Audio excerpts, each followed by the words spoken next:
কেমনে পশিল গুহার আধারে প্রভাত পাখির গান, না জানি কেন রে এতদিন পরে জাগিয়া উঠিছে প্রাণ, ওরে জাগিয়া উঠিছে প্রাণ, উথলি উঠিছে বাড়ি, প্রাণের বেদনা প্রাণের আবেগ রুধিয়া রাখিতে নারী।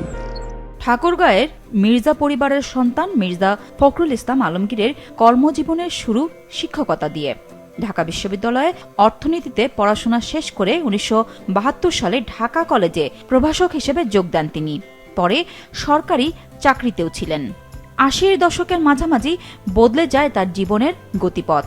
১৯৮৬ সালে সরকারি চাকরি ছেড়ে রাজনীতিতে আসেন। ২ বছর পর নির্দলীয় প্রার্থী হিসেবে ঠাকুরগাঁও পৌরসভা চেয়ারম্যান নির্বাচিত হন। এরশাদ বিরোধী আন্দোলনের সময় যোগ দেন বিএনপিতে। ১৯৯২ সালে হন ঠাকুরগাঁও জেলা বিএনপির সভাপতি। তৃণমূলের রাজনীতি থেকে ধীরে ধীরে উঠে আসেন জাতীয় নেতৃত্বে। তার প্রথম বড় নির্বাচনী সাফল্য আসে ২০০১ সালে। বিএনপির টিকিটে ঠাকুরগাঁও ১ আসন থেকে সংসদ সদস্য নির্বাচিত হন। প্রথমে কৃষি, পরে বিমান ও পর্যটন মন্ত্রণালয়ের প্রতিমন্ত্রী হন তিনি।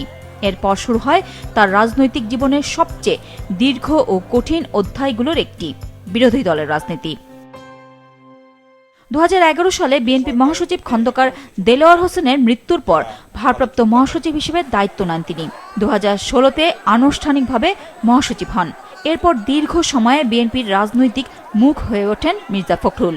আমরা চাই জনগণের অধিকারটা প্রতিষ্ঠা হোক।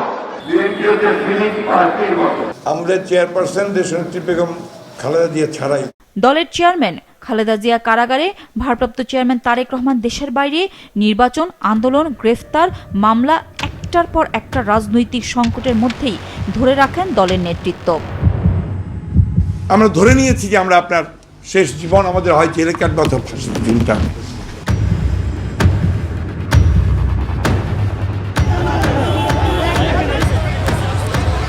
মহাসমাবেশ থেকে আমাদের মহাযাত্রা শুরু হবে।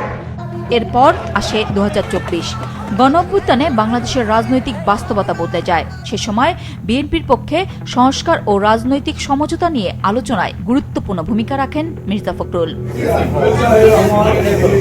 ২০২৬ সালে জাতীয় নির্বাচনে জিতে বিএনপি সরকার গঠনের পর তিনি স্থানীয় সরকার, পল্লী উন্নয়ন ও সমবায় মন্ত্রণালয়ের মন্ত্রী হিসেবে দায়িত্ব নেন।